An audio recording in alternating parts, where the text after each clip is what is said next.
ایوار باش بینرین هجا و خوشتوی بینرین بادینان ساد بینرین ایوارا بادینان خوشحالین جارکا دی همو هنگشت نفی کدوش بود پیشکش کرنا برنامه هوا ایوارا بادینان بینران وکوی نزانو که اف برنامه روزان انتی تا پیشکش کرن امراد بی میفانداریا کسانه کیان چند کسانه و اکیل ویری گفتگو اک بتگرن شاو گفتگو اگرده بی پروژه و یان جاگرده بی بزن و زانیاریون میفانه می روزه با پتر خدمت کرنا هوا این هجا خوشتوی افرو کام رابوین میفانداریا دکتور زور هجا دکتر کامیران برواری مامۆستای زانکۆی و چاودێری سیاسی بابەتی هەیە ئەڤروکە ئانەیە خودی دێگرێدایی بیتم ڕەوشە سیاسیە هەرێما کوردستانێڤە چارەسەریین وێ ڕەوشێ چنە ئەگەر چنەک و ئەف ڕەوشە گەهشتە ڤی ئاستیک و هەندە درێژ بیتن ئەرێل هەرێما کوردستانی چ جارە کێشە چێنە بووینە و دەما ئەو کێشە چێ بووینە چاوە چارەسەری بووە کێشە هەبووە لاانێن دەرەکیین ئەمبێژینین و دەستت ناوە هەرێما کوردستانی دەهیک و تێتە گوتن چ گرێدانێک ڕەوشە ئەڤروکە هەرێما کوردستانی بە هەیە ئەفرەوشە ئەت بەرژەوەندیە کێدایە هەکەر هووسا ما و هۆساب مینیتن ئەف پرسیارە و چەندین پرسیارێندیên وەکی بۆ دێتگەل دکتۆری بەڕێ سێنە گفتوگوکردن هێنن هێژاژی شێن پرایوان ژمارەبێن سەرشاشەمە دیار هێن پەیوەندیە مە بکەن سەبارەت بابەتی هەر پرسیارە هاویتن دیگەیتە دکتۆری دکتۆر دەست پێکێت و گەلە بخێڕاتی سەرسەرە سەرچاوە ئەڤرو بۆ ئێوارە بادینە زۆر زۆر سوپاس دکتۆر دەست پێکێک گەرم بەحسی هەندی بکەین ئەگەر چنەک و ڕەوشە هەرێما کوردستانی گەهشتە قۆناغەکەوەکی و ئەڤروکەک و درێژاهی پێوە دیارە مەلەلەک بۆ خەڵکێکی چێبوو بێزاری چێبوو خەلک دەرکەفتش هەرێما کوردستانی حتا بەری ئەم بێژین چەند مەهەکال دەست پێک و ئەف ساڵک و پێلێن دەرکەفتنی چێبوون و نەڕازاییش ڤی ڕەوشە ڤێگاڤێ ئەگەر چنەک و هولێ هاتە ئەگەرێت وێ پڕن بێگومان ئەگەرێت پڕعالی هەنە ئەگەرێت جوواکی هەنە ئەگەرێت سیاسی هەنە ئەگەرێت ئاڤۆری هەنە ئەگەرێت ئەولەکاری ئەمنی هەنە ئەگەرێت هەرێمی و جیهانی و نافخۆی و دەربە هەنە ئەگەرێت حزبی و سیاسی حتا دوماهیکێ بەس بگشتی دەما خەلک قەستا دەڤەرێکێ دکەن یعنی ئەواتە ئەو دەڤەر بەرەف ئاڤەدانبوونە بەرەف چێبوونە بەرەف ژیانەکە خۆشە بۆ مرۆڤ di cîhanê de û di jiyanê de li ser gowa erdiyê hemiyê du tişt giringin êk سعادت yani bextiyarî keyfxweşî ew ya duê ew şiklekî dibêjin çawa yani mirov itmînan yani arambûn an jî hudû an jî dilêniyabûn dilêniyabûn û bextiyarî ev e armanca mirovayetiye bigiştî her erdekî dilêniyabûn lê nebît û bextiyarî saedet kameranî xoşbextî xweşguzeranî lê nebît jiyan li wêrê bêwata ye ji ber ku vêgavê ne jiyana hejarekî ne ya dewlemendekî ne ya karbidestekî ne ya karmendekî jiyaneka xweş nabît çima ji ber ku ew du merce têdanînin li Başûrê Kurdistanê ev du merce di jiyana mirova da nemayîne berî sê çar sala berî 2012 berî 2013 xelk ji derve hatin dehan genç hatin welatî hatin welparêz hatin roşnbîr siyasetmedar sermayedar hatin û diviya bi zivra neve Başûrê Kurdistanê çunku bi Başûrê Kurdistanê heta 2013-2014 her serhadna Daeş jî ra beref avedanî çû bi paşa rojeka geş hebû xelkî digot perleman cihê xwe digirît yasa serwer dibît dê yasa serokatiya herêmê heta rastkirinê dê desthilata yasa dananê û yas dest bi cihînanê teşriî û tenfîzî qezayî ya dadwerî jêk cuda bin dê leşkerekê Kurdistanî çêbî dê asayişeka Kurdistanî bû êk îdarê Kurdistanê her du bûne êk dê daraya Kurdistanê bî êk maliye ji bexda 17 milyar dolar pitir hatin nêzîkî 17 milyara pitir jî ji navxweya Kurdistanê hatin bi tinê Türk tinê 17 heta 16-17 milyar dolara sodmend ji Başûrê Kurdistanê evan hemû gorankariya we dikir geşbînî çêbî lê şnişkekê ve desalata Kurdî ev hemû tişte ji dest dan û Kurdistan berf aqarekî xirabtir bir ئەگەر چ بوون دکتۆر گوشنشکێکی بەهۆ لە هاتەت بیت هەندێک بێژن vêgavê şerê me û Daişe lewma rewşa herêma Kurdistanê geştet vî halî de hindekîn jî dêbêjin manê bexda bûce û mûçê herêma Kurdistanê biriye vêtin em tehemilê bikەin dê rewş çêbîtin bes bûçî nahête gotin ku navmala Kurdî xwe jî bûye egerekê serekî ku evrûke ev tiştên ku me gotî li vêrê hene û rewş hûlê hatiye pitir ya xirabtir jî lê hat بگومان افروکه وگاوه جیاوازی هست هزار کردن و روشنبیری و آست خلکی دا اگر اف گود که نوکر هندک جریده و دعو مجله و تلفزیون بلافن یا ناو جاده بلافکن گود که بقیمتن یعنی خلک بیره نه نخواپاندنه نه بغداد هو کاره نه داعش هو کاره نه دولت تحریمی هو کاره نه دولت جهانی هو کاره ام خواه هو کاری جبركو اوید پرلمان کردستانی هلوشاندی و افلیچ کری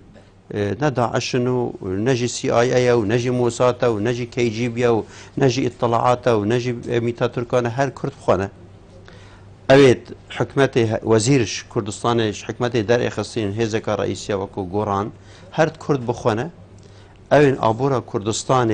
برزکری و نافخدا دابش دکن و اوید گلمل ترکیه ایران هاتین چاندکه که والا هاتین و وکی مک کادر بون و تشتکی وان تنه بول وری که رصید سرمایه داره هندکا دیگه 100 میلیارد و 200 میلیارد و 5 میلیارد و 20 میلیارد و 8 میلیارد دلار 36 7 حتی 40 میلیاردر دلاری کردستان هنه به هزاران میلیونر کردستان هنه هکر اف میلیاردر کردستان میلیونر کردستان بتنه زکات خواه بدن اف 5 میلیون کرده در راحت گلک خوشی لیشیم بس تنه زکات خواه بدن بس زکات خواه بدن جبران لیجیم چجارا بلا امنهی نخواپاندن هوکار سر نکفتنا کرده هر کردن اوی دید دیگه نستوی همیش بو خواپاندنا رای گشتیه چما جبرکو اف روشا هی افراوشا نه یاسا و نه دستور و نه حکمت و نه پرلمان و نه سیستم و به سیستمی و حتی دماهی که افراوشا برجواندیا پرانیا هری زور یا برپرست کردستان دایه هم سیاسی هم حکومی چما چونکو اوی پاره اوی دهاتیت ناوا خدا دابش دکن اف دایره بخوا کار دکت و ناوای نخواده هندکیش دتا فلانی و فلانی و هجوت کتن اش گمرک ابراهیم خلیل بگیره وش زاخو بگیره وش حدود برواری بالا بگیره حتی تو چی خانقیل و مندلی بدر و جسان علی شرقی و غربی زیر الزفری حتی حاج عمران و جارک دل وی سنوریته و زاخو همی کردستانه هر چهار خطوه دهات هست لهمی دایره که دهات هست لهمی جهه که دهات هست اره چه روی دایه یعنی چه گورانکاری چه بوینه حتی که اف گورانکاری حتی نهوی شکلی چه ببن خلق کمیش روزه که داد 24 ساعت دا اف خلق دولمند و اف پار دولمند همی بین سر صفره بگمان اوه پروژه هیا یعنی اوه به پروژه کری بزانابون به برنامه کری اوه هاتی کرنی همی کار به دست پک اخستن و رزیل کردن و به ودی کردن اوید کو دوا ارادا و جهدی دا شول کرد اوید شما مستای زانکوی بگیرش کار به دست دی بگیره همی اوید الجهد اوید شکل معاشی دجین جانوان اخسته سر پشت خزال همی کمپانیت کردستان پروژه که هجار کردن دانا نویره همی دولت مندت کردستان پروژه که هجار کردن دانا یعنی اوه سیاسته که جبوهنده همو دا صلاة سیاسی همو دا صلاة آبوری همو دا صلاة لشکری همو دا صلاة دادوری همو تشتاک بکویتا دست چند مروفه کال کردستانه حتی دست حزباش دانی نویگاوه هر حزبه دا یک دو سه کس دا صلاة دارن و اوه دیجی سوچی خلا مواکی رعیتا کار دکن و لویر برجوان دیتوان جهنده که تاویج نبروانجی خود خون ایدیکن بس بگشتی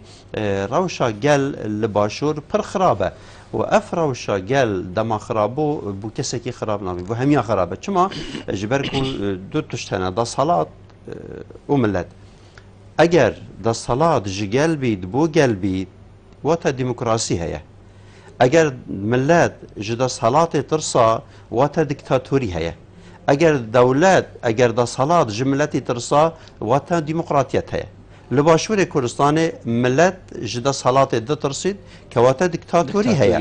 دکتاتوری هیا الفدری اول راستیه که یعنی اف بویرت روزانه ام کولان دهو که حولی سلیمانی کرگو که دبینین باشترین بلگت زندین ابو وی راستیه زور جان دکتور وکی جنابتت بهید یعنی هر ريفه بریه که بوینه هندک مروفو کارت کنو هکر هندک جی زیده بو فلانی بو که کاری و درستای پریوه بچید باشه او کسی فقیر أنا بشين يكيم درامات يتقال فاري فبريا نبيت بالزوربيا گلی وی ولاتی او بیتین یکو ند گلفان ریت بریا مستفید نبید گلفان چند کسین که هر چند کسین تبلین دستا بن سر ریت بریا اف خلکت چپ کد بری خوب دتا کیری کو چاره سری روشا ابروکای هریما کردستان چی بید کو دام و دزگاه همی بو همیا شول کن کو یاسا هبید یاسا سرور بیتن خلک که ایمنی و آرامی و کی کو جناب تا گوتی هات نو چون هبید خلک بری خوب دتا کیری اوی مستفید نبید زاني أباب سر خلقي هاتي خلق خبر بسيارة جوي جبركو شنوطيكي حتى نوكا چند جارة هالبجارتن هاتي نكرني چند جارة دنگدان چه بوينه بو عراقي بو كردستاني بو برلماني خلقي ما بوجدان بأخلاق بقيم بوجدانك زيندي ديف بيوريت أخلاقي ديني ديف بيوريت نتوي اجتماعي ديف بيوريت مرواتي دنگي خو ندايه دنگی خانه دایا پرانیا وی خلکی او بون اوه دست تزویر داهین دست تزویر این یا هل بجارتنا داهین کس هیا مدیت یا گوت یا من 32 جا دنگی خداد یا 10 جا دایا 20 جا دایا 15 جا دنگی خدایا کس هنه به هزاره ها کس کم بوینه جویر بویر جویر زاخو ویر هاتینه حتی چونس پیده حتی وارد کوستر دا 5 6 حتی 100 مرکز دنگی خداینه 100 200 300 500 کسا کس هیا جبو تشتكي تايبت مجرد فلان عشيرة فلان قندية دنگي خداي وظانيتن او صداصات جي حزباوية خلطة لعنوية خلطة او كسي دنگي خداي خلطة جبر هندي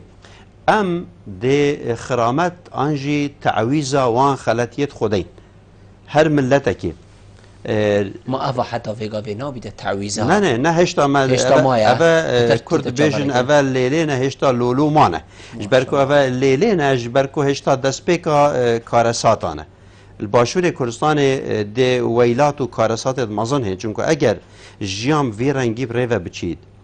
راست ادوانش بين شيوا داخل كي حتى رادك تحمل كير معاشوي 3 مليون يشا 100,000 دنه او مالباتا برينو كاب 3 مليون اداره ندكر چوا 500,000 او پشمرگه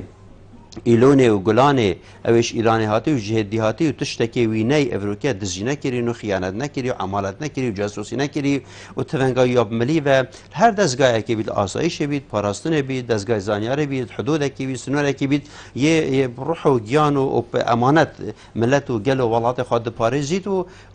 تنهاوی آرمان جکای وی ملتی وی ولاتی وی تجربه بپارزید بله او دستی او هیچ علاقت بگندالیه ونینه او حتی چرا ده شیت السروی مقاومه که تو دی بردوام بیتن بروی چنده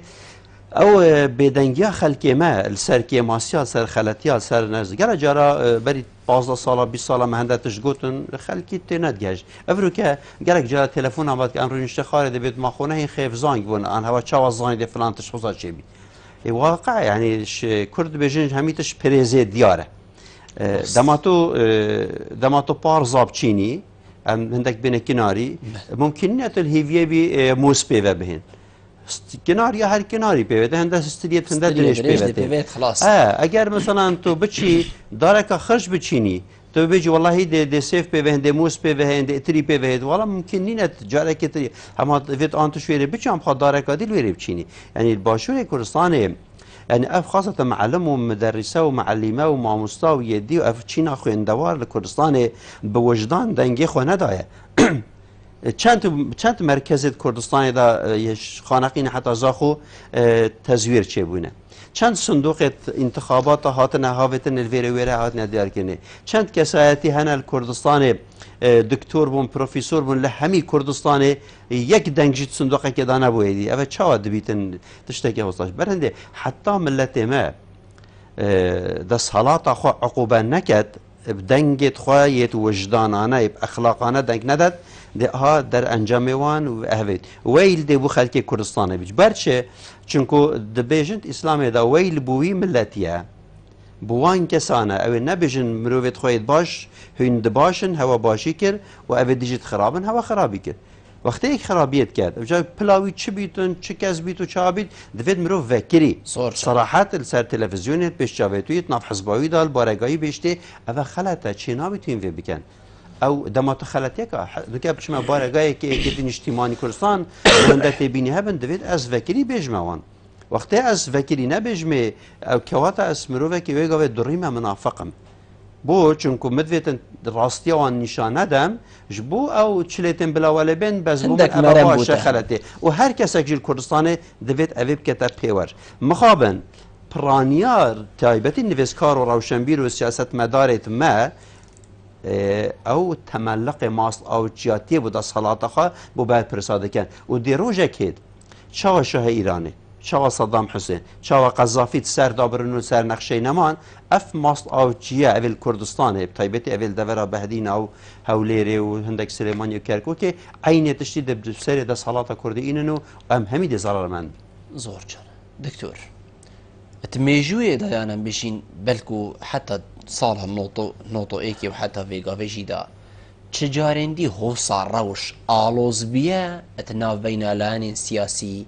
و چاره سري چبويا چاره سري هر او نبوا كو الدف ايك روينشتن هبيد ليك تيگاشتن هبيد بلي بو براي هبيد براي نيد گاليك هبيد چاره سري چبويا و كي چاره سري دست بگريا هكر روش هو اللي هاد بيده وانا ابخد چاره سري دست ملتي دا الباشور مترسيت ويري دايا ملت ندس حالاته دس حالات لبس شخصا وحزبا دايا يعني ملتش دس حالات دترسيت ملتك روس ملتك برسي ملتك بإرادة ملتك براجهاندن تشتكي وينينا أخويجي همي هاتيا فروتني وشارة نفسيويجي هاتيا فروتني وأبد حكميجي الويد كان كسك خلكي في ولاتنينا برانيا وان جنسي وباسبورت اجنبي هنا وطيارات وات حاضر قبل قومي دسيار بنو ديچن دفي ملتي هند لبيد دجمني دا وهر وكي ما بينجي جاراديت صالت شسته ولا حتى انه كابب سريفي ملتي اينا يعني كانجي جاركيت كارساتا كجوان دا تديتيا مالباتا بربرسكي يعني مالباتا فلان كسي يعني فلان كسي كتيا برهرشا امفاله يعني حلبچه يعني كيميائي يا كوچا مليوني نظام چوچه شستو اكي بگيره حتى افروكا بري هنجي هر بگمان عين روشا یا روشا باشور کردستان وصابو تشتك چه دبو فلان کس و فلان کس دچون فلان عادي خوافت شرط جنوب العراق نظام چوب دهات نفن چون دولته که پیش چند سالا جارکادی دهات نفن سر ده سالاته جبر چنده ملت باشور دویتن لخوا خدان درکوید لآخا خدان درکوید لپاشا روژا خوا خدان درکوید لدستکفتیت خوا خدان درکوید اب دستکفتیت هین راستی دوید هر کس بزنی دستکفتیت حزبانینن و اگر گورانکاری جهانی و تحریمی چه نبوان اوان گلک سرکرده کرد گلک پارتی سیاسی کردستان بدیربینی جی کردستان ندید جبر روشک هاتا پیش وی ملتی جی خوشیست خواه نوتو ایکی کرا قربان و قربانیا خدا یعنی اوه دست کفتیه چیه؟ اوه تنها اف دستکفتی الباشور کردستان دستمه بهاتین دستکفتی هندینه چونکو بریارکا گشتیا جماعی چه بو نوتو ایک جارنویس مهمیا بو ایک یه هزار و یه میلیاردر یه چپ و یه راست یه اسلامی و یه کافر همی پیک و جارنویس وانو پاشا روژا وان بو ایک نچار بون کوچا ملیونی دست بکنج صدامی ترسان اگر مجال جاشاتیه چتایه هبا دي صاجي ام سرنت كاتين بس مجال خفروتني وجاشاتي وعمالتي وخيانتي وبعسياتي جي اديبو كسي انما بعسياتي جي فايده نكر جبر هندم هميا جرى امينه عثمان خودي جي راضي بيت دغوت ملتي كرد سي قوناغا رادار بازبويا قوناغا سر هلداني وقوناغا دلينك هلداني ويادي قوناغا طل هلداني نوكي قوناغا طل هلداني قوناغا زك مزنبونيه او قوناغا دلينك هلداني يا رافيني او نوتو ایکی اوی کرد گهاندن اوی آرمانجی جبر به چنده دوید اف ملتا بزانید اوج دست حالات مزنتره اوج هر برپرسکی هر سرکرده اکی مزنتره اوج هر حزبک سیاسی مزنتره هر کمکا گنجات شیطن ماوی 48 ساعت دا حزبکی اعلان کرد و برنامه چی کرد پروژه کی چی کرد استراتژی کی چی کرد حزبک سیاسی دانی یعنی تشتکی زحمت نینه اگر حزب سیاسی بوی تشتیهاتی نچکرن وقت پیرو پروگرامت وان دا کار بکن آشتی و آزادی و سربخویی و مافمرو و پاراستنا گل ولات و خدمت کردن گل ولات حتی دومایی که جبویر کار بکن و شوی خطی در نکوین برجوان دی ملت خدابن تازه بس اگر وانا کن وگاوی دوید ملت باوریه جوان بکشت زورجان دکتور افروکا بیتن گلکش ملتی و گلکش برپرسا و گلکش روشنبیر و سیاست مدار و چاودیرین سیاسی و شلو و کارین سیاسی و هر ناویتا ویدینم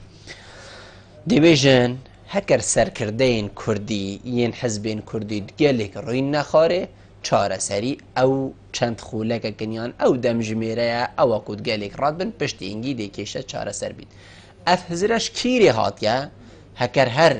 گەل ئەو بیتن کو بڕیارێ بدەت وشلایەکی دیژیڤە گەل ئەڤروکەیت بیشتە سەرکردەیەن سیاسی وەرن گەلێک ڕووی نەخۆرێ هین چارەسەریە بکەن مەسیرێمە یە دەستێوە چەند کەسێک ئادا کوشت بلێت دەستێکێژی تێپەڕ نابن زانی دەبێژن ملت وەکی دەریایێنە چەند بپانگیت زەحمەتە حتا دەریا تژی دبیت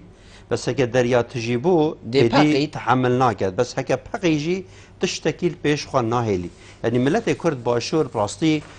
وەکی تو دجلە و فڕاتە بەردەیە گۆمێکی و پێشیاوێ هەندێکی ڕەمل هەبیتن ئەو ڕەمل دەماش پێشی ڕابوو دێ پەقیتن و کەسێکی پێش ئەنی ئەم وێت وەکەین باشووری کوردستانی ئەم نەگینە وێ قۆناغێ یعنی بەری ملەتێمە بێزار ببیت بەری ملەتێمە بسەر هەلدانێکی ڕابیت بەری ملەتێمە شۆڕەشێکی ڕابیت بەری ڕەوشە باشووری کوردستانی ژیوەکی حەلەبێ و یا ڕۆژئاوای کوردستانی و یا باکوور و یا ئیرانێ و یا جهێدی دەولەتی دەوروبەر لێبێت ئەوە دەبێت نوێستکارێتمە ئەوێت وجدان هەیە سیاستمەدارێت مێت خوددان ئەخلاق حزبیت مەیت هەمی حزبێت کوردستانی ئەوێت بەرژەوەندی هەم ملەتی خوا وڵاتی خۆم حزب خۆم وێ حکمەتیش دەبێت ئەوە دەستێت خۆ بکەنێت ناو دەستێت ئێکدا و لێک تێگەهشتن تەفاهمێک هەبیتن چونکو خەتەر چدایە نوکە گەلێک شوان کادرێت مفادار سوتمەند مستەفید ناوە حزبێت دیت کوردستانیدا سیناریا درست دکەن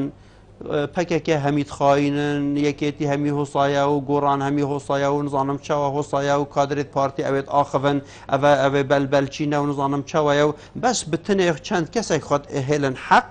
و خۆت هێلن ڕاست ئەوێت بەرژەوەندە گەلێ خوا وڵاتی خوا ملەتی خوا پاشە ڕۆژە خوا دەوێت ئەوان دەرد ئێخەن نەحەق بۆچی چونکو باشووری کوردستانی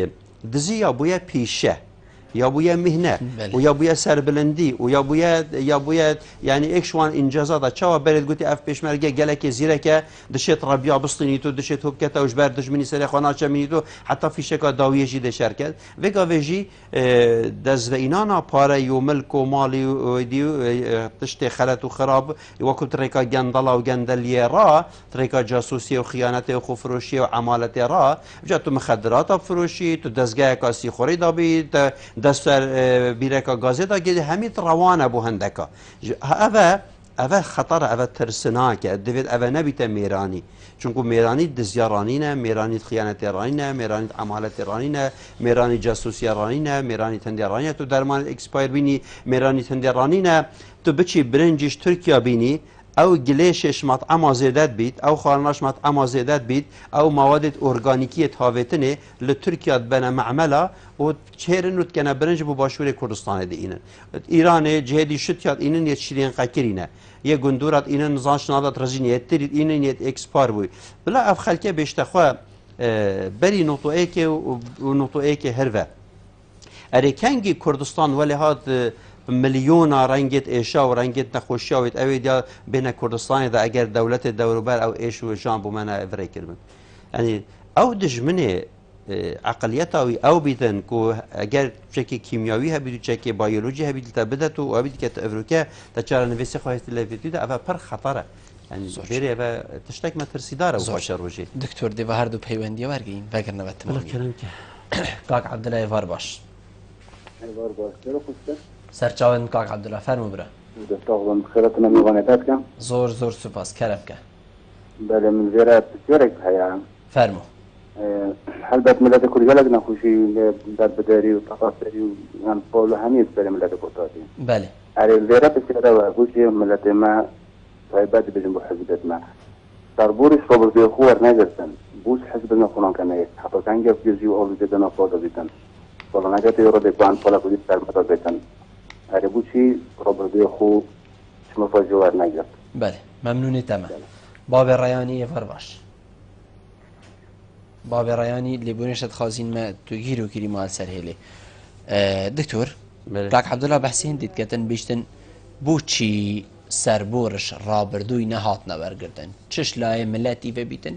یانجیش لایە حەزبێن مێن هەرێما کوردستانی هەبیت و ئەڤروکە خۆنەکەنە ئێک بو چیزی هاتش بیر کرد زانی زی هاتش بیر کرد چونکو او د بنیاد دا اوانا تشتکی وصا نبو یعنی ام دمال چیای حزرك آواکری نبا بله یعنی دم ام چیای وقت شورش دا از بگشتی بجم هیچ پا اجی حزب بوم اجی پارتی گل دا بوم اجی استت بلندت و حزب بوم حتی لجنا بلندا برای کردستانی از اندام متدا بهدینا دهوک نینوا یعنی و ما همیا وکو پارتی سیاسی کردستانی هشت حزبی وقتی هبون حتی نقطه که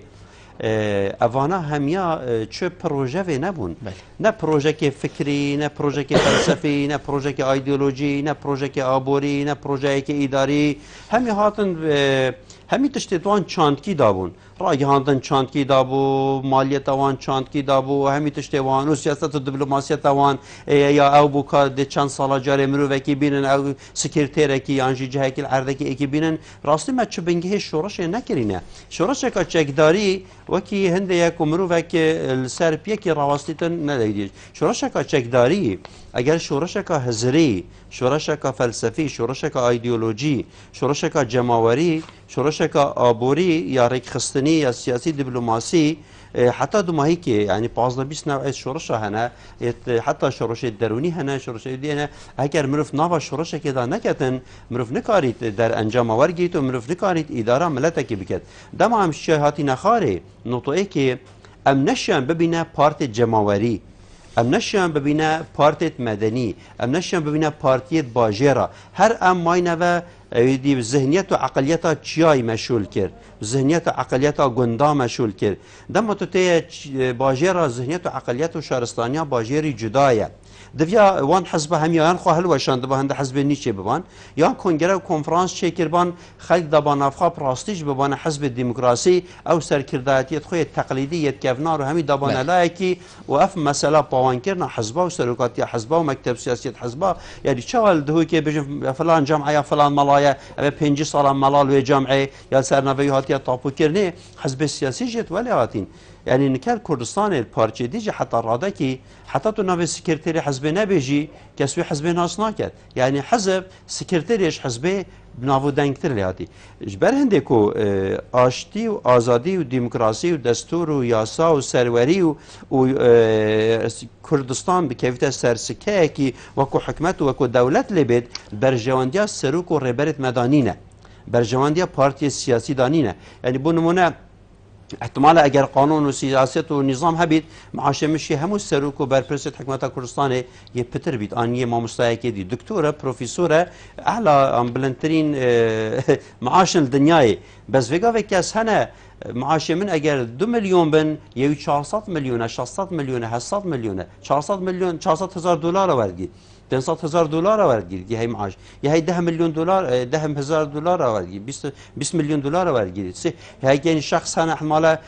نسریدان 100 دفتر و 200 دفتر و 500 دفترن اف مالیت وی ملتی و وی ولاتی همی لملتی صرف نابید چون هجی یعنی از آلویر دبیجم بلا سپیده بهن کمیته که چکن حوله سلیمانی دهوکی کرکوکی هر پارزگاه که جوانا 10 مروه شریف از دست نشان کن بلا حزب هری کاریامه بکن هر پارزگاه که 10 مروه 5 پارزگاه ما 5 مروه ام دست نشان کن دهاتا وی ملتی وارد وی ملتی بچیتا صندوق که دا بچیتا تندک بان قادا دست امین دا و پاشی بلا سری هیوی معاش نه دان زور جان اندهینا و تمامی دکتور لی برادر سر هیلینه كاك حسن فارباش حسين ببورة براجياني فارباش سر چاوید مفرمو برا بالخيراتنا مصر كاميراني كان زور سپاس فرمو برا زور سپاس اجاب البلد شو بجم بله برزي كتارين همش كيري دست بكن مصر ياماجا يالك تشتاجي دا بله يعني اسمكا Kışıklar programında da anladım jarışkiyede söyleyeceğim çünkü bana prezgece kudu sev çoru pencu daha bozal bir tane. Bel. Le hatta ma komisyon bu canaviye ka vigave ya muhim giring no vi walati da genceme prezgece genceme jarı bla hazber der öyle bir dekli verdi. Bel. كجب الملاكات تبع حقيقات تبع موضوعها از یه حسن من پیتر که کامیران گله عشان بجن روابط تنید داره یه زیرک یا کدزانی با بابتن هنه باقیده بله ساکنه پرگی که گنجمه کارناوا ویولاتی چلو هستن یعنی اول که از نمونه که بجم اول که بسیار بود که کامیران بله یعنی برای 3-4 روز 31 برادرت من بگ وزویر درکتن چون ترکی و وگا ویل ریگی دو یتچن اول نمونه که گله که بچه یتچن برای فاوروپا برد چل جارا نوستی ویولاتی ده چلی هستن گنج الویولاتی ولی هاتی فرتا یک بریگی دانینه دینا یک بریگی دانینه بشتا حلاقی سر خود شکر گنج مای ولی هاتی هنده فوسیده بود ویولاتی وقتی تو بحث سروکین ویولاتی که وقتی تو بحث دست دبر دارید ویولاتی که یه خبرات بشتید بشت بحث نکه از بوچو بیشم سروک منه چه دایم سروک منه از بوچو بیشم اول ریبره منه از بوچو بیشم اول سر کرده منه وقت خود افروکه خود ویولاتی که تا خودم جدی نتونه بو برجام یا حزب اخو و 4-5 اندامت ناس حزب اخوی دابتونه بریکت وات دیارم بنو بریکت وی خاصی خرس بلا حتی واری وی اول مامستا اول حیوانه هات حتی وگاوه که تو اکو بجم تسلسل به نسبت موضوعی مامستا حتی میکه ضرورت نمکتی نداره جبری بجا فرمان بری تبکه وک نمونه هم دویش بله زور باشه کاک حسین انشالله دی برستفاده دادن دکتر ام دی کاک آزادی ورگین پاش دی چینه ناف برای حوالان کاک آزاد فرمو ایواره باش کاک بلبل باش ترسته سری من فرمو برا راتنا میبانه برای زور سپاس کاک آزاد کاک بلبل من زد آماجه چند خالا کم که خل بسیاره دبیند بله خالا که و که دکتور برای آماجه فکر اگر هم صحکینا بویر دیروکی قالك دير نابتشين النطوئي كي حتى 2003 النطوئي كي تشتيكو حكومة عراقية خود شيء بتشوف بيجي بوكيانا كردي خطي في شاشة دانان وال 2003 يجي ام هميش زاين اگر امريكا نبا حكومة بعثها رفي جنازنا تشوفات تشتك نبود فيدرالي بناف دستوري عراقي اجد بينم افروشا كاك بداخبه بارتن سياسي لسر شنگدين نتوي نهاتي ندام ازران جبر عندي يتسير بون سر تفريح عازة عامل دولي كاريجريا خوه هبوه همي دمك الهز يفونا الدنيا هاتيك وهاتن وكي امزاني انها والله تكز الهز آمدنينا سربازك خوب بك قرباني ومديد امريكا تشوا بناء بروسيسا سياسي بروسيسا آزادي العراقي وفشتي هنجي سرباز تويل الناس بريتنا وراس باجرك يواكي فلوجة هذا عوافين جبر عندي بديتنا من عواكاك بالبال وكي برزتا جي اما جابيك شد اگر بارتين سياسي باور بكاكاك بالبال بديتنا من نيرينا همي شافزيرين سياسي هر بارتيك سياسي بشك دكابتن لسر زير روشي بجا بشكا شيري البركي كفتية او شافزير سياسي دزانت اما کس خو ببری نکرد دستحكي استراتيجية كردي وكي دكتور برايز آماجه بكر هر لديرو كذا خباتا بارتن سياسي استراتيجية لسر آست نافخوين هذا هر برلمان عراقي داد ناف حكومة اتحادي حتى ذقا بيجي كرد باستراتيجية لسر آست نفضلسي حتى ذقا بنظام ولاطن زلهيز كرد لشارشوفيا فيدرالي دمينت ياند دخازا كون فيدرالي كات ياند دخازا ما فشارني في سيدكات او بندك الميثاق الامم المتحده بس الامريكا شندي تيجيشتي يعني اجر بارتك ياخذ بارتين سياسي ده صلاة بقرنا ده ونكر عنصر ديمومي خدمتها في ولاتت كان راسي صبات بيتا بارجراني بداخ بجيكاك بالبال اسس بين مواطن زلهيس بشتيها رصاندنا حكومتها بعد نشان الرولي كاريجريا خو ببينن جبر هندي وكي استراتيجيا مظنية أمريكا الروشالات ناظراتني شن بيجم برانسيبك لسر أمر واقع نهات يجب جكرن چونكي اگر برانسيبك بار راس هات با كار لسر هات باكرن دقال فاش النتوي كار ذكر أمن كدوسوزة وكي عربي بيجي السيد القومي خادمهم يعني أبي بالراس كاك بالبال يعني بالداخبة بارتين سياسي صوبة اگر نافوجي الرئيس ناكافن تحكي بشتي داعش وتشاندين دي برز جريكن دي يعني دي بارتين سياسي بخوزر الذكر زور سپاس کاک آزاد بله بینران کاک آزاد پیوندی دیمای بو ام دی چی نوی ناف بره وگر نوی تمامی برنامه دیگر ما بن امد گلوینه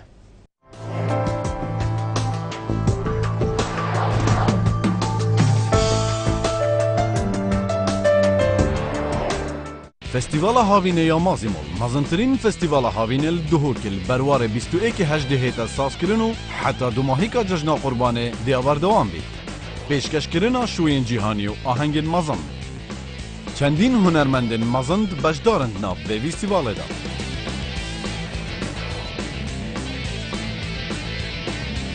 کرنوال آگیری و سیرک دهنه انجام دان. با هر کرینکا 25,000 دیناری جارک ناوته دچیته تیرو پشکی دا. تیرو پشک لروژا دو ماهی فستیوال دهت انجام دان. مازیمول گهرند بردوامن.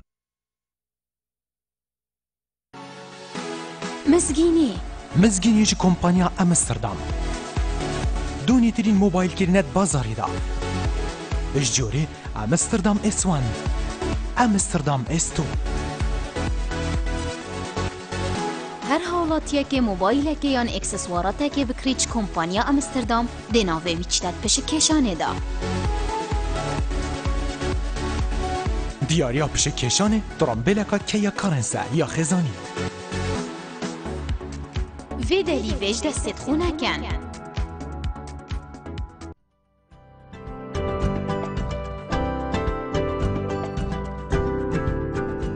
بو رکلام کرنه لی کانال وادینا سات پیوندی وان جمران بگن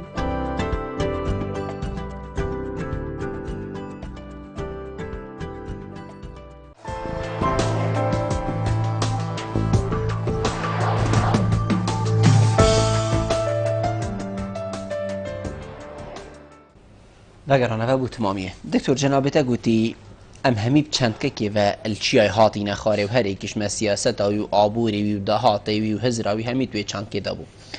له کرم بیشیم پشتی سال 2003 و تایبت پشتی 2005 و حتی 2014 جی زور جرا دابینی السر آست بلند هریم کردستان پیشوازی و افداد کرد چوشدر و والاتی خول هبون حتی دیمای با شوا سالا پامه چت کرد هکر امنشیان هزرکا نتوایی چکین هزرکا ایگرت یا کردی چکین ام چه ود مجیل بوین ما چت گوده خلکی خو سرکرده و برپرس و ریبرید ما هم حزبی هم حکومی با آوا کرنا خواه مالا خواه پاشا روژا خواه دو مجیل بون هیچ پاشا روژا کرد و کردستان بووان گرنگ نبو جبر هندجی ام دبینین گورانکاری د مجیه خلک باشور کردستان دا چه نبونه یعنی گورانکاریت فکری هزری چه نبونه الباشور کردستان او مروه نطوئه که حتی نوکه آنیه بری نطوئه که عین همان شکل همان شوه دیتنکا گندیاتی آن دیتنکا ساده دیتنکا عشایری دیتنکا حزبی دیتنکا بارتانک ایکو ده قبول نکرن حتی نوکه پرانیا وی خلک نزانن آشتی چه بو ویولاتی چنده گرنگه دموکراسیت چیه و چاویه و بنو آن بنگه دموکراسیت چنه مافی مروف بگشتی چنه دانا زرنا گر دنیا مافی مروف چیه افرق خراوید جیهانی اوید هیومان رایت و چویه دی شلو کاره و چیه افرق خراوید ویره چنه جواک چاوا پیش کون چاوا پیوندی جواکی پیش کون یعنی نه و نکریه جواکا ما ببیته جواکی که شهرستانی حتی وگاف که جی عمل دهو که زاخو نبینامه 40 کیلومترن هند گورانکاری چه نبونه دما طبقانه چه بید نبینا دهو که زاخو هشتا شهر چه دبن سر اکودش کنن دهان پولیس و حوالاتی تینه بریندار کرنه اوه چه نیشانا ذهنیت و عقلیت که گند پاریس و نوچه پاریس و عشیر پاریس و باجر پاریسه اوه نیشان اوه چنده روشنبیریان نتوایی نشتیمانی نه اوی حوالا که بحث که چاوا گنج چن اجدر و یعنی بوچی وقتی بعثیا او گنج هاتا گرتن و هاتا قطانه و سجنا دا اونه درد کرد و اونه درد کرد هر اوجده وجی هر لویری بو برنده دا بوچی گنجک دمی بعثیا دا ناچی دا اجدر و گنجک افروکه او هم مناوی کری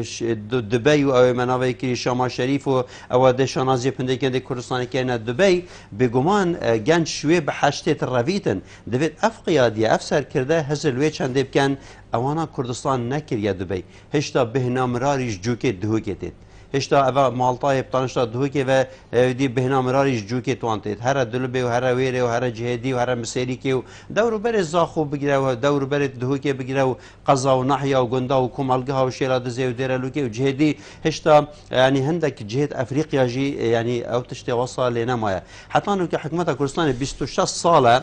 هکر ساله نیف ساعت سر چکرنا کاره به شول که بانو که با 24 ساعتی سر شول کرنا آوه حتی نو که خوی خلکی تر آف نوخاری حتی نو که حتی سپید 15 جا کاره و قطعت بیتیات چی یعنی مخابنه اف دست حالاتا هی خواب دست حالات بزانید راستی دست حالات نینن راستی چه تایبت منی دست حالات دانینن و هندی زیتر دست حالات بردد بو ملتی پیلید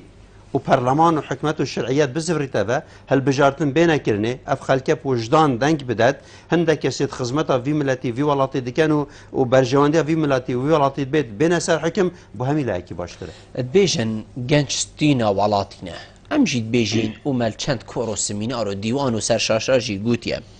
هگر گنج وکی کاک حسینت بیجید بوی شوی الوی سردمی ویگا و بلکود بیجیتن وی وان روژاجی دا حوصا چوینش در و بحثی سرکرده ای که بکه جه تورب بیتن او گنجه بیت او استوینا والاتی باشا چلوی والاتی تیتا چاور ری کرن کش روژک دهیتن دی گنجه که حوصا دست خودتا بروا کسا وان برپرسا کو نهیلیتن ام بیجین کویتا طبقه که او کو تناوین چند برپرسا اینای این چند والاتا کفتینه تیدا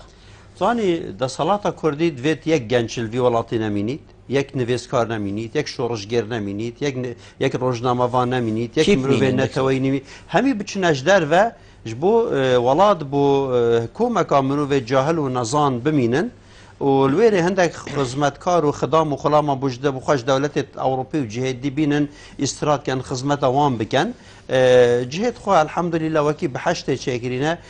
فرعونی بحشت کبو هر برپرسته که ما پنجش بحشت کنه بچکترین برپرس حتی گیته آست هری جور لکردستان هر 4-5 پارزگاه یعنی اگر ام تماشا بکنی برپرسید ما ناز و نعمت که عجیب مازن دادجین جبر هندجی روزه که شوان اکشون ناش نچوی صناعی کسیاره چاشت کنو چوا خرابن روزه که وان اکشون نچوی سر گازه و غازه روزه که ده فرش بریکانی بلا اف برپرسید میت هری جور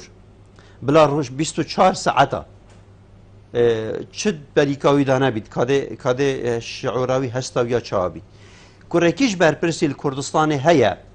هی وکا کامل هی وکا درست به 10,000 آن 20,000 آن 30,000 دینار بجید یعنی هندک معاشت مالباتا بونمونه پیشمرگن جی و دین جی خلک در به پیشمرگه جی کار بدستن جی موظفت حکمت جی معلم و مدرس و حتی دکتور جی معاشوان بونمونه 9 میلیونه 10 نفوسن هر کشوانا چند گیتی هر کشوانا 50,000 هیوید گهنی باشه 50,000 اوروکل باجر کردستان چه پیتید یعنی اوه یعنی هندك مروف هنا أبد بطران يعني نياسنج احتمال نزيكي مجي هبن يعني قال جاد بيجن دروا إنسان الكردستان نينا يبي بارا ويبي ملكو يبي مالو يبي مليون زيادة نبنو دروا الكردستان بيجن مروفت فقير وهجور نمانه بو چونكو بوان پنجره رات تخاري أبد پنجره رات تخاري و پنجره يا وكيري بتو درجه جرابتشي توصل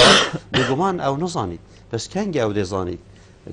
دما چیت نام جواکی که دا او جواکی هجار بید کسی جوانا روزه که الجواکی که هجار ناجید التاقه که هجار ناجید ولی بچن صحیح کن حال بروش که چیه ولی بچن صحیح کن حال وان اوید بن وان چادر نایلون اوید چیه هر عیبه بو حکمت کردستان بشتی 26 سالت حکمتی نیوه که بانت کردستان هشتا نایلونن نایلونت کشین و کس که سر اکو مروف ویرا چی طیارت چی تهولیره یعنی مروف بینیدن دیمنه که چند کریت هیا لکردستان داده نیوکا گنجت کردستان نکارن جنبو خوابینن نیوکا گنجت کردستان شن دکن بشن از زانکوی 500 دینار بری که دانینن نیوکا گنجت کردستان دو هیوا سه هیوا نکارن تیشرت کی بخواب کرن یعنی دوید دست حالاتا کردی لخواب زفرید و از بانک لوان گنجا دکن بگشتی هم ده بجنه روین چاره سرینینه و تنازل جی چاره سری تسلیم بون جی چاره سرینینه دوید لهر گندکی هر باجرکی هر جاکی گنج خواب ریک خستن بکن خواب ریک خستن کرن چیه نه اوت دجی کسی راوستی آن خلکی بگن خلکی بقطع آن خلکی نه هر کی الجهه خو بيشتا حزب اخوا بيشتا دا صلاه اخوا بيشتا لجنه اخوا محلي بيشتا كوميت اخوا بيشتا نظام شيخ اخوا يتر حزبك كاتشن افسره بيشتا تو خلاتي تو نه راستی تو نه درستی فلان فرمان بر تو نه درستی از بجمه برپرسی خوا نه درستی تو یادیش ام همی پیگ و گاوی وقت دست حالات بیت اداره اراده گل یاد و ام قبیل نکین اوه حوصا ما وام کوراتیو عشوائیه که دبیجن حکمیل ما بکن دوید ام دموکراسیت بکار بینی دوید ام مختارت خواب دموکراسی دانین ام برپرسید گرک خواب دموکراسی دانین ام برپرسید دایره دموکراسی فل بجرین ام سرک قسمت خواب دموکراسی ام عمیدت خواص دانین ام مدیریت خواب هندك مدير هنا بهن مرار جيت الكردستانش نقطه ايك ورا مدير مدرسانه يعني بوشي او مدير مدرسه 20 جار حتى انه كان حتى جهورين یه دایرانش بوشي سروك زانكويا 20 جارنا هنا جهورين بوشي عميدو برپرسنا هنا جهورين وهر دائره كي وصل بالفيد هو كي هي برپرس هبو يا مدير دائره هبو 36 سال 38 سال مدير دائره هو يعني صار وقت رژیم بعض بله 6 رژیم در باسكري بله دكتور كاك اسد بحثين ديت كد بشتي بارتين سياسي الهرم كردستان سر استك نتواتي نهاتي دامزراندن همي فيري صفر حاضر بوينه لو ما حالي ما أبى بيشتن حتى ما استراتيجية كنيف دولتي يا مكم جنينه بوكي كو أم خوني شاخل كي بدين بيجين أبى أمين هرم كردستاني خدان برلمان خدان حكومة خدان همي تشتين خوينه لو ما بيجيت حالي ما دي أبى بيتو تشتي زيادة ترجي لناهي تجافر ريكرن تزاني هنده تشتهات نكرني بس جرينك أوه باشا روش نيا دياره باشا روش يا كريته ما ام شيم چينا بيش بس ايدي چنا بتن بينا باش ما حوالك هي ناوي احمد جل كانو كيل نرويج بجيت بارتيت باشور كردستاني چند چنا پیش گیری وانه بک هند چنا پاش بس بجید پکی کپتنه گیری بک پیونینه بجید بس ما چیتا پیش اگر عاده که راستیجی بس پشت و پشت ناهید مشکل ما ام گله پشت و پشت هاتین یعنی ام تایبتی پشتی هلوشاندنا پرلمانی و نهیلانا سروک پرلمانی برای دکتوریوس محمد بیت پرلمانی دا در اخصنا وزیرا نه هر ام پشت و پشت هاتی ام چوینه پیش زاینه جی ام چوینه پیش زاینه بو لبرک و اف ذهنیت و اف عقلیت انو کما هید نابینا خدا ام و حساسیت اعلامی دا پیدات کین و نابینا حزب سیاسی دا پیدات کین گاوا دو سرک و ریبل گلک رو نخواره بجا او اینجازه که مزانه خو کاری وان اوه اره دو تشتین بسیاره که هین شهری ملتی برای جوان و خشکوک و تازه و برجوان دیوی ملتی دا اگه بشین اری اگر نشین کلم که دست خوشی بکشن بس دی دنیا خرابی تک دست خوشی بکشن دی دنیا خرابی دکتور تشتکی دنیا و دی هر اوروش هید جی دی هر اوروش هید بجی دست خوشی بکشن چونکو بو چی چونکو اف ملته حتی راده که دی تحمل کرد یعنی احتمال 500 گنج آن 1000 گنج آن 10,000 گنج برون بلی من اف 5 میلیون مروجی هنه ما 6 میلیون مروف دور برید کردستان هنه اگر امجی قبیل کن دهو که افضل مال بیت کرن کردت روش آوا و باکور وی قبول نکن نیت روش حالات قبول نکن چوا یعنی هر سه کردت هر سه پارچه پشتوانی شورش آمده کرد وان سال اولو که او زمینه چه بویه نکته تو تکاری دهو که حوله سلیمانی باکور باشو روش حالات روش آوا قوت لشکری حرکت بکی تشي دخازا هزت ناف نتوي بكي تشي خوش في ظلمي زورداريه خلاص بكيش برندجي جارسري رفنينا جارسري برگريه برخدانه خراگرتنه و صراحه ام قال قياده خب صراح بخفي نكو ام نيته هند شول كين كوان شد صلاه في وها لادين يعني ديفيد افا بو كسك عن حزبك عن لكن معين نهت توجيه كني چونكو فرق ناقد همي حزب كردستاني همي مروفت کردستان همی برپرسن جوی راوشه نه حزبک تونه آن کسک تونه آن لایک تونه زور باشه بشین گلکش برادر دی بحثی هندی کن کو وقتی تیتا گورینو اوا وقت ام بشین دمکی لزی و ویتن امزی لیکم ببینو مالا کردی پتر بهز بخین جنابت اجی بحثی هندیت کد کو ام گلک زفری نو بو پشتی ام بشین بک ام زفری نو بنمانا پارلمانی و در خستنا وزیر و ام بشین اندام پارلمان و حتی دیمای باشه چل متی تا جاوری کردن دهاتی دا و تمان دم دا ولاتین زلهیس افروکا چه بو هریما کردستانت بجن هکر حالی ما اوی ویگاوی بید و اوه او دمه بید که امد بیجینی آن هندگش مد بجن دمی لزی اویتون امزی ناف مالا کردی چاره سر کن ظاهری اوه پیدوی دولتت مازن همی ابو مکر راستی یعنی بریطانیا فرنسا امریکا المانیا روسیا همی دولت جهانی اوه پیویشت نقطه یکی وره ابو مکر ام ملتك بون جدر و همي روي بون جدر و حركة ما اینا جارگادی ام اینا و باشور سر آخا خو ما خلاتی کردن جارکادی ام شکستینه و جارکادی پشتوانی مکر ام ایناینه و بو ما هاری کاریا مکر ما پارلمان چکر ما حکمت چکر دورات تنابو ما چکر ریکا سیاسی دیپلماسی بودامه بری هنگی کرد سیاست و دیپلماسی تا گل پاشکتی بون بر بجم بیا و که مازن یه سیاسی دیپلماسی بو ما چه بو هزا ما یا لشکری هبو هزید مت آسایش چبون آبور کردستان چه بو همی چه بون ول دورو بر پاریکاریا دام و دزگهد نافنتوی جی یعنی امریکا جی دولت دی جی و اسرائیل جی و اروپا جی و روسیا جی همیا گلوپا کس کلکر که هنشیم ببنتشتک و ام پشتوانی الهواری کاری الهوات کیم باشترین پشتوانی جی اوه که حتی نو که نهلا مثلا طیاره که عراق یا سوریه یا ایران یا ترکیه بهد لآخر الولات ما بدل اف طیاره ترکیه را بنجی او دی سال سرداخازا باشوری کردستان تن اگر او جی نهینو و یک لشکری بیانی جی امتکارین وری دانه بیدن جبر و چنده یعنی او خلطیت هاتی نکرن یت مبخونه خلطیت استراتژیت منه یعنی او کسیت بزانابون و برنامه کری و پروژه کری حکمت و دولت و پارلمان هلوشان دی او جی چه ترسن او هنده ترسن یا سروکات یا هرمی بیت سر راست کردن هر کس حکمت دوش که دو کار 2 سال 4 سال 6 سال به بیت سروکی هرمی سروکات یا حکمت بیت راست کردن سروکات یا پارلمانی بیت راست کردن یعنی بو دکتر کامیرانی 8 سال 10 سال سروکی پارلمانی بید شی دو جارا بکد 4 سال اگر یه باش بو ده قوات خلوی حساب کرد اگر باش نبود چی تا شوله که دیگر دی ساجی د صلات دادوری اگر ام جدا بکین د صلات یا سادانه د صلات جهینان ام روزنامه‌وانی مدیای ام د صلات چاره کو ام آزاد و سر بخو بکین ام د صلات زانستی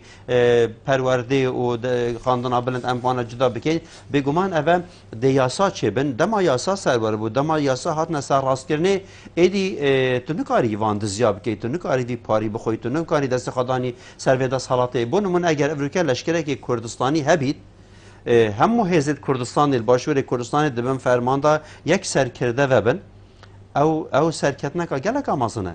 بومن وکو حوالاتی یک بومن چه پرزگرگنینه برس مسعود بارزانی سرو که وهزه بید آنکور جلال طالبانی آنجی هجاره که خلک دهو که آنجی اکی حلب چه اتیمه که خلک حلب چه اوی بابا باپیر توی هات نکشونه کسی کش مالایینه بومن فرق نینه چونکه از مروفه که مدوید لشکره که کردستانی هبی تو خلاص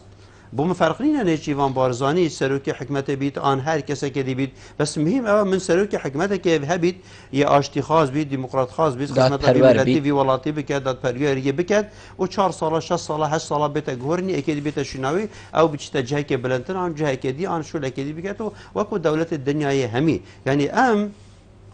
درکتنش منصبه که بخواب خلاتیب که ماسیک زانی چه که ماسی تدانینه یعنی از سروک دولت که جیبم دم دم خلاص به 4 سال آن 8 سال اچما مال شانازیه رو نشتن المال بس مانال سر کرسی که نشانازیه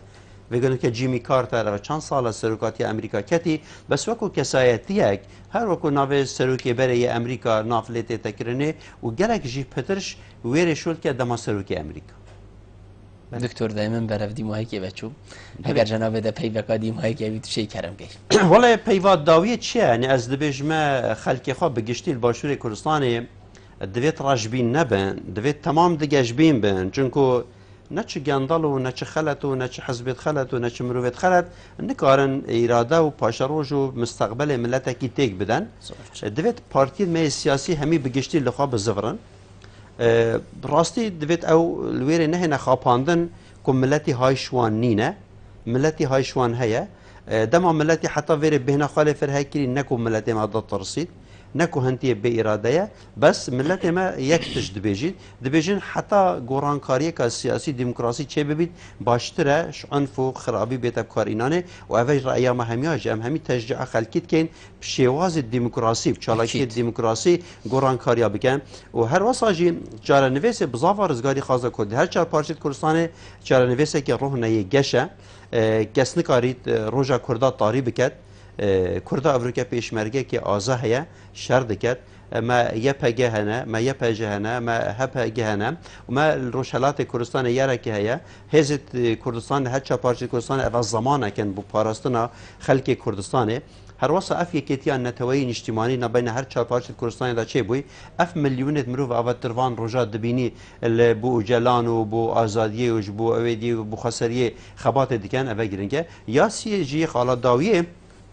همو دولت جهان گهش نقناعته که ملت کرد ملت که خدان اراده و دکارید بر خدان بکتو سر بکویتن و خدان پروژه و فکر و فلسفه و پروژه و خسریه دموکراتیک آن کنفدرالیسم دموکراتیک باشترین چاره سریه نبو کردستان بلکه بروشالات ناوی بگشتی جی و نها او قناعت بو امریکا و روسیا و جهدی جی بویا ان شاء الله سوریه و ترکیه و عراق و ایران ام همی دی ایک گرین و باشور کردستان جی سرو کره برد مدرین خارج گلیک و دست خو کردن نافدا و ده وجدانانه الفقیر و جارد فی ملتی برسن. بله دکتر زور سپاس بو جنابت کتو میوان بو گل ماری مشتنگل تجه سرفرازیه سپاس زور سپاس اگر که ماسج هل مببر زور سپاس بله بینن هجا خوشتوی به چند ام گشنه دی مهیگا خلق ابروکه برنامه ها ایوار آبادینان هیوید کنین شیابین پیچک خدمت هواین برز بکن حتی مهینو خلقین دهاتیش وی برنامه جر چاودیری خدای مازن داون خاطره